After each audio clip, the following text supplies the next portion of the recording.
Ladies and gentlemen, President Trump has just fired a direct shot over India's bow, and I'll tell you what, it sure seems like India has pretty much just made the single biggest mistake in their nation's entire history. And by the way, there's an absolutely insane twist on today's story regarding how India has actually been directly meddling in American politics. So you know what? Make sure to stick around for today's entire video. Now, as many of you know, much like China, India has been taking advantage of the American economy for decades now, which is why a couple of months ago, President Trump imposed a 25% reciprocal tariff on every single product coming out of India. However, because India has continued to purchase more and more oil from Russia, directly funding the Russian war effort, President Trump just increased that 25% tariff all the way up to an absolutely massive 50% trade tariff. And so that is why President Trump posted this on Truth Social just the other day. What few people understand is that we do very little business with India, but they do a tremendous amount of business with us. In other words, they sell us massive amounts of goods, their biggest client, but we sell them very little. Until now, a totally one-sided relationship, as it has been for decades. The reason is that India has charged us, until now, such high tariffs, the most of any country, that our businesses are unable to sell anything in India. It has been a totally one-sided disaster. Also, India buys most of its oil and military products from Russia, very little from the United States. They have now offered to cut their tariffs to nothing, but it's getting a little bit late. They should have done so years ago. Just some simple facts for people to ponder. And so, folks, everything President Trump just said is absolutely true. As they say, actions speak louder than words, and for years now, India has been trying to sweet-talk the United States. Meanwhile, they've been going behind our backs by trying to take advantage of the U.S. economy and by trying to devalue the U.S. dollar along with all of their friends in BRICS, just like Russia and China. Which brings us to what President Trump had to say about India just a couple of hours ago. Take a look. As he posted on Truth Social just earlier this morning, looks like we've lost India and Russia to the deepest, darkest China. May they have a long and prosperous future together. And so, folks, let's go ahead and really break all of this down. For the first time in decades, we actually have a president in the White House who isn't afraid to directly call out all of this anti-American planning and scheming in front of the entire world. What he's saying is that as a nation, we are no longer turning a blind eye to foreign countries that are actively plotting our demise. But now, ladies and gentlemen, President Trump's Commerce Secretary Howard Lutnick actually chimed in on this entire situation just a couple hours ago, so I want you all to take a look at that. But first, I do want to say real quick that if you guys enjoy the daily news updates, please consider subscribing to the channel because it really does help a lot. But okay, check this out. This came from the president this morning on social media. It looks like we've lost India and Russia, for that matter, to deepest, darkest China. May they have a long and prosperous future together. This relationship between the US and India has clearly soured. You yourself said earlier this year that India rubbed the US the wrong way. There's an understandable tension that continues to build. But they're not the only ones buying Russian energy. The Chinese are buying Russian energy, and for that matter, the Europeans too. And I think there's a sense from the Indian side, Mr. Secretary, that they feel singled out, perhaps unfairly. What's your comment, your message for them this morning? Well, remember, before the Russian conflict, the Indians bought less than 2% of their oil from Russia. Less than 2%.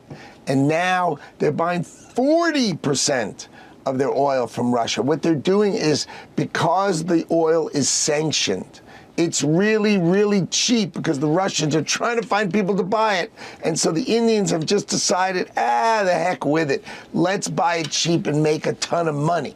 But you know what? That is just plain wrong. It's ridiculous. And they either need to decide which side they want to be on.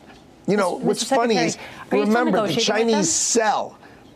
The Chinese, well, we're always willing to talk. The Chinese sell to us. The Indians sell to us. They're not going to be able to sell to each other. We are the consumer of the world. People have to remember, it's our $30 trillion economy that is the consumer of the world. So eventually they all have to come back to the customer, because we all know eventually the customer is always right. And so, folks, everything he just said is absolutely on point.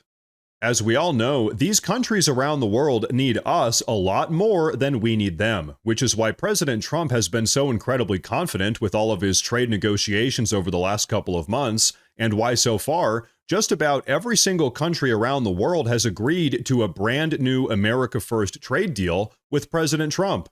But you know what? Let's get back to India. Take a look. India doesn't yet want to open their market, stop buying Russian oil, right? And stop being a part of BRICS, right? They're the vowel between Russia and China. If that's who you want to be, go be it. But either support the dollar, support the United States of America, support your biggest client, who is the American consumer, or I guess you're going to pay a 50% tariff, and let's see how long this lasts. And so, ladies and gentlemen, let's go ahead and talk about everything that we've seen over the last couple of months. Numerous nations around the world have all tried to play hardball with President Trump. They didn't want to budge. And so what did President Trump do? Well, he just waited them out, because once again, we all know that they need us way more than we need them. And so what's happened? Well, one by one, they have all crumbled. One by one, they have all agreed to President Trump's America First trade demands. And so really, if anything can be said about India right now, it's that they are just a slow learner. Every other country around the world has already realized that President Trump's America First agenda does not lose. Which really brings us to this. Take a look. So I think, yes, in a month or 2 months, I think India is going to be at the table, and they're going to say they're sorry, and they're going to try to make a deal with Donald Trump, and it will be on Donald Trump's desk how he wants to deal with Modi, and we leave that to him. That's why he's the president. And so, folks, there you have it. Everyone knows that it's only a matter of time before India caves, because I'm not sure if you've all heard the news, but President Trump's massive 50% tariff on everything coming out of India right now is pretty much about to destroy their entire economy. And so, ladies and gentlemen, when I say that America First is inevitable, this is exactly what I'm talking about. Now that President Trump is back in the White House, long gone are the days during which other countries around the world got to rip off the USA with complete and total impunity. But now, folks, this is where today's video gets absolutely insane, because like I said earlier, it seems as if India has been trying to directly influence the American political landscape. You see, just yesterday afternoon, India got caught red-handed paying a bunch of conservative influencers on X to push a series of anti-Trump, pro-Indian talking points. Seriously, this expose was going viral all yesterday afternoon, in which numerous conservative influencers got caught pushing the exact same anti-Trump, pro-Indian talking points, all at the exact same time. Very clearly, this was a very highly coordinated operation. And as one viral post properly pointed out, all of these conservative influencers happily took a check from India and sold out their own country, all for just a couple $1,000s. Really, it's absolutely pathetic, and in my opinion, anyone involved in this sort of behavior should face criminal charges. But really, the point is, without a doubt, India is actively meddling in American politics. That much is undeniable. And so, very ironically, all of these conservative influencers actually have successfully influenced me. They've influenced me to be even more wary and cautious of India than I already was. Now, luckily, stuff like this is getting exposed, and President Trump is finally holding India accountable for all of its anti-American antics. So you know what? Here's my humble opinion. Thank God for that, because that is exactly what's needed if we want to really make America great again and finally start putting America first.